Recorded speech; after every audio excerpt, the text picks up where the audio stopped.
Assalamualaikum warahmatullahi wabarakatuh. Kisah ini bermula dari seorang pemuda bernama Jasim, seorang penggali kubur yang hidup di antara bayang-bayang kematian dan juga dalam genggaman dosa. Jasim bukanlah seorang yang mulia. Hidupnya dipenuhi oleh perbuatan tercela dan hatinya dibanjiri oleh kegelapan. Namun dalam setiap kisah ada rahasia yang menunggu untuk diungkap. Ada liku-liku yang siap untuk memperlihatkan kebenaran.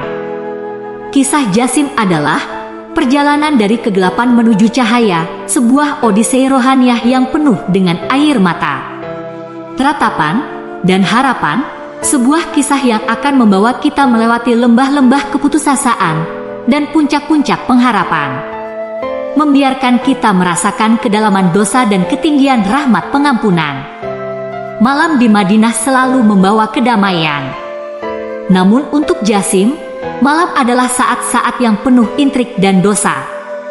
Dengan cangkul di tangan, Jasim melangkah masuk ke dalam kuburan yang sepi.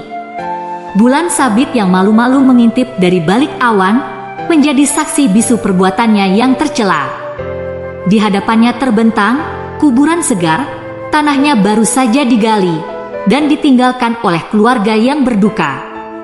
Suasana hening hanya dipatahkan oleh suara langkah kaki dan desahan. Jasim yang sedang bekerja keras menggali, tak lama sebuah peti mati tua terbuka, menampakkan isinya. "Maafkan aku saudaraku. Aku tidak memiliki pilihan lain," bisik Jasim dengan suara yang penuh dengan penyesalan. Dari dalam peti ia mengambil sebuah benda yang terbungkus kain kafan. Matanya bersinar, serakah saat membuka kain kafan dan menemukan sejumlah perhiasan yang cukup berharga. Tiba-tiba bayangan seseorang muncul dari kegelapan. "Jasim, apakah ini yang selama ini kamu lakukan setiap malam?" Suara berat itu menggema di sepanjang kuburan. Itu adalah suara Abu Yusuf, seorang tetangga dan juga teman baik ayah Jasim. Jasim telonjak. "Abu Yusuf, ini aku bisa jelaskan?" Abu Yusuf melangkah mendekat, matanya memancarkan rasa kecewa yang mendalam. "Jelaskan apa Jasim?" "Bahwa kamu mencuri dari mereka yang sudah tak bisa mempertahankan diri mereka."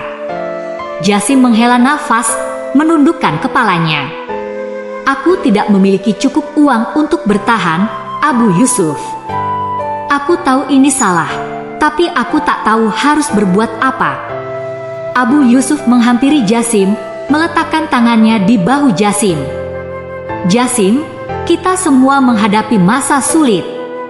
Tapi itu bukan alasan untuk berbuat tidak benar. Apa yang akan terjadi jika orang-orang mengetahui tentang ini?" Jasim merasa terpojok, air matanya mulai berlinang. "Aku akan berhenti Abu Yusuf, aku janji, ini yang terakhir kali."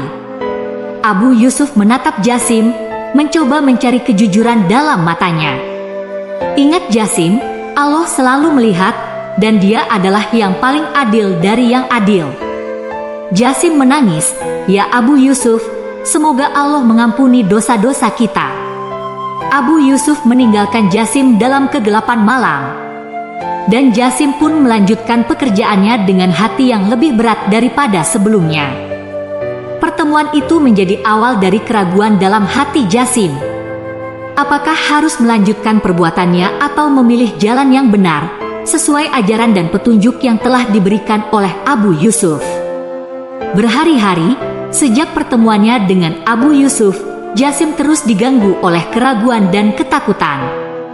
Namun desakan ekonomi yang membelenggu tak kunjung memberinya ruang untuk bernafas.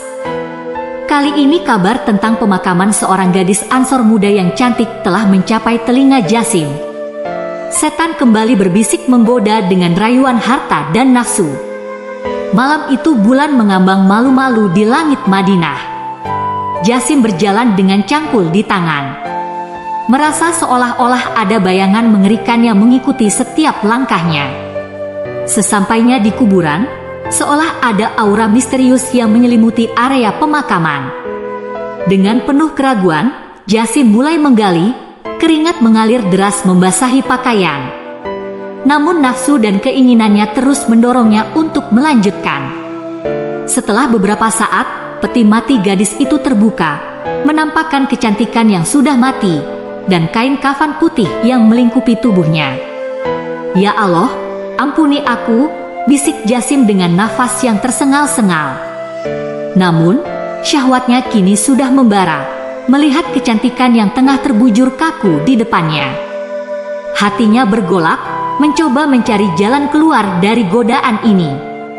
Namun nafsu telah menguasai akal sehatnya. Tiba-tiba seolah ada suara bisikan halus yang memenuhi udara. "Jangan lakukan Jasim, ingat Allah, ingat azab yang menanti." Namun, Jasim terus tergerak oleh hawa nafsu yang membutakan hati dan pikirannya. Dia mendekati mayat dan melakukan perbuatan terkutuk yang tak termaafkan. Maka dilampiaskan syahwat dengan menzinahi mayat itu sampai puas. Selesai melakukan perbuatannya, Jasim merasa seolah-olah dunia runtuh. Dalam kesunyian malam, tiba-tiba mayat gadis itu bangkit. Matanya kosong menatap Jasim. "Sungguh celaka engkau wahai pemuda. Apakah engkau tidak malu kepada Tuhan yang kelak membalasmu di hari kiamat?" Jasim terdiam terpaku, tak mampu bergerak, rasa takut, malu, dan penyesalan melanda sekaligus. Aku, kata-kata tak mampu keluar dari mulutnya. Mayat itu kembali berbicara. "Pada saat semua orang dituntut balas, engkau membiarkan aku dalam keadaan telanjang dan berhadas besar di hadapan Tuhanku." Kemudian segalanya kembali sunyi. Mayat itu kembali terbaring dengan mata tertutup. Dan Jasim ditinggalkan dalam kebingungan dan ketakutan yang mendalam. Rasa penyesalan memenuhi hatinya, dan dia berlari meninggalkan kuburan dengan nafas terengah-engah dan hati yang remuk redam. Dia tahu dosa yang telah dilakukannya akan selalu menghantuinya. Dan pengampunan tampaknya adalah hal yang mustahil baginya. Jasim tersungkur di luar kuburan menangis sejadi-jadinya, meratapi nasib malang yang telah ia buat dengan tangannya sendiri. Jasim menghabiskan hari-harinya dalam keputusasaan yang mendalam. Dosa yang menghantui membuatnya tidak bisa tidur, tidak bisa makan, dan dunia seakan-akan menjadi tempat yang kelam dan penuh siksaan. Hatinya diliputi oleh kegelapan, dan pikirannya penuh dengan gambaran asap yang mengerikan. "Ya Allah, bagaimanakah aku bisa mencari pengampunan-Mu?" merintih Jasim dalam hati dalam keputusasaan. Jasim pergi ke Masjid Rasulullah. Dia merasa mungkin inilah saat-saat terakhirnya. Mungkin inilah kesempatan terakhir untuk mencari rahmat dan kasih sayang Allah. Di masjid dia bertemu dengan Umar bin Khattab dengan mata yang sembab dan penuh air mata. Jasim mendekati Umar. "Wahai Umar, aku memiliki dosa yang sangat besar, dosa yang membuatku merasa tidak akan pernah mendapat pengampunan Allah," ujar Jasim dengan suara parau. Umar menatapnya dengan penuh kasih sayang dan ketegasan. "Ceritakan, mungkin Allah akan memberikan jalan keluar dan rahmatnya." Lalu Jasim menceritakan semua yang telah terjadi, tentang ketakutan dan perbuatan mungkarnya. Umar mendengarkan dengan penuh perhatian, wajahnya tampak begitu serius dan penuh simpati. "Tak ada dosa yang lebih besar dari pengampunan Allah. Asalkan engkau bertaubat dengan tulus," kata Umar, mencoba memberikan sedikit harapan. "Namun dosaku terlalu mengerikan Umar," ujar Jasim. Air matanya mulai mengalir deras. Umar mengambil nafas dalam-dalam. Kemudian berkata, "Mari kita pergi kepada Rasulullah. Hanya beliaulah yang bisa memberikan petunjuk dan nasihat terbaik untukmu." Mereka berjalan menuju Rasulullah, dan Jasim merasa seolah-olah beban di hatinya semakin berat. Mereka sampai di hadapan Rasulullah, dan Jasim mengulangi ceritanya, mengungkapkan dosa yang telah menodai dirinya. Rasulullah mendengarkan dengan ekspresi penuh kasih sayang dan belas kasihan. Setelah Jasim selesai bercerita, Rasulullah berkata, "Wahai Jasim, sesungguhnya Allah Maha Pengampun dan Maha Penyayang. namun perbuatanmu sangatlah mengerikan. Kau harus bertaubat dengan sangat tulus dan memohon ampun kepada Allah dengan segenap hatimu." Jasim merasa sejuk, seperti ada harapan yang mulai menyinari hatinya yang gelap. "Ya Rasulullah, aku akan melakukan apa saja untuk mendapatkan pengampunan Allah." Rasulullah menatap Jasim dengan mata yang penuh kasih sayang. "Pergilah ke sebuah gua, berdoalah dan bertobatlah dengan segenap hatimu.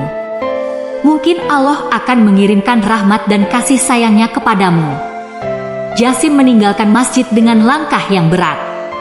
Hatinya penuh dengan harapan, tapi juga ketakutan. Di dalam gua, Jasim menghabiskan hari-harinya dengan berdoa dan beribadah memohon pengampunan Allah. Berharap bahwa satu hari nanti rahmat Allah akan menyelamatkan dari azab yang mengerikan akibat dosanya. Hari demi hari berlalu, Jasim tetap dalam keadaan berdoa dan bertaubat. Merasa seolah-olah setiap detik yang berlalu adalah ujian dari Allah untuk kesabaran dan ketulusan taubatnya. Jasim tidak tahu apakah pengampunan akan datang padanya. Tapi Jasim tetap berharap, tetap menunggu rahmat Allah yang maha luas. 40 hari telah berlalu. Gua yang menjadi tempat pertapaan Jasim tampak gelap dan pengap. Pakaian Jasim compang-camping dan kotor, rambutnya kusut dan berbau. Tubuhnya kurus dan lemah, tetapi semangatnya untuk mendapatkan pengampunan tak pernah luntur. Setiap detik dia meratap dan memohon kepada Allah, berharap cahaya rahmat akan menyinari hatinya yang gelap gulita.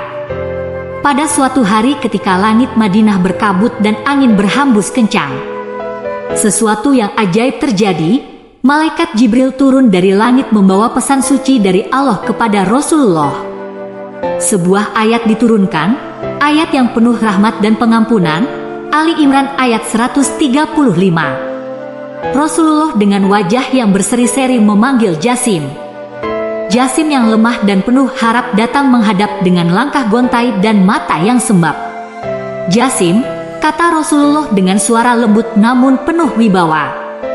"Allah telah menurunkan ayat sebagai jawaban atas taubat dan doa-doamu."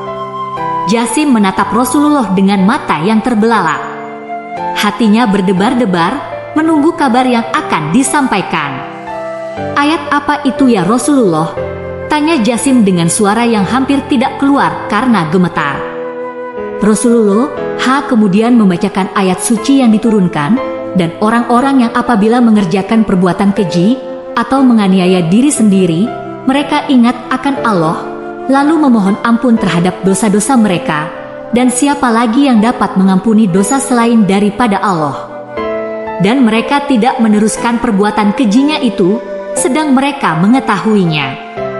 Surat Ali Imran ayat 135. Air mata Jasim mengalir deras, hatinya terasa lega dan penuh syukur. Rasulullah mengusap kepala Jasim, lalu berkata, "Allah telah mengampuni dosamu Jasim. Kembalilah kepada kehidupan dan jadilah hamba yang bersyukur dan taat. Jangan pernah kembali kepada kemaksiatan dan kekufuran." Jasim tidak bisa berkata-kata, dia hanya bisa menangis dan merasa terharu. "Terima kasih ya Allah, terima kasih ya Rasulullah," bisiknya dalam hati sambil sujud syukur. Jasim merasa sebagai orang yang baru dilahirkan dengan hati yang bersih dan jiwa yang tenang. Tidak lama setelah itu Jasim menghembuskan nafas terakhirnya meninggalkan dunia ini dengan hati yang tenang dan penuh harapan akan rahmat Allah di akhirat. Kisah Jasim menjadi legenda di Madinah. Menjadi kisah yang mengajarkan tentang taubat, pengampunan, dan kasih sayang Allah yang tiada batas kepada hambanya yang bertaubat dengan tulus. Semoga kisah ini bisa menginspirasi kita semua. Wassalamualaikum warahmatullahi wabarakatuh.